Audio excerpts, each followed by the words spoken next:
Welcome to Rustbuster's installation guide for Toyota's 2008 to 2022 Sequoia.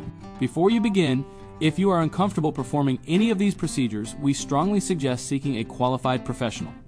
Make sure you have all required tools and utilities. Follow all manufacturer's safety precautions. Step 1.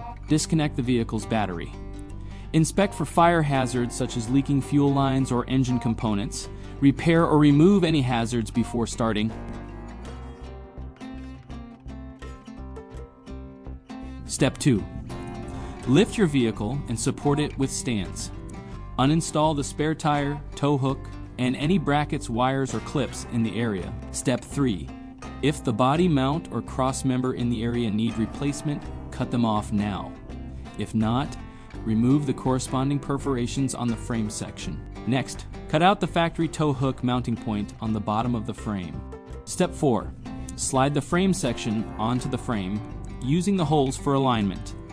Clamp the section in place. Following proper welding procedure, tack weld the frame section in place, then weld all edges fully.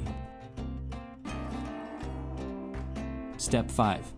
Install a replacement rear body mount or spare tire crossmember if the factory parts were removed earlier. Finally, apply a rust-inhibiting top coat. We recommend our Rustbuster Rust Converter and Primer Spray Paint. Using the included M12 hardware and a 15mm socket, reinstall the tow hook, then reinstall the spare tire.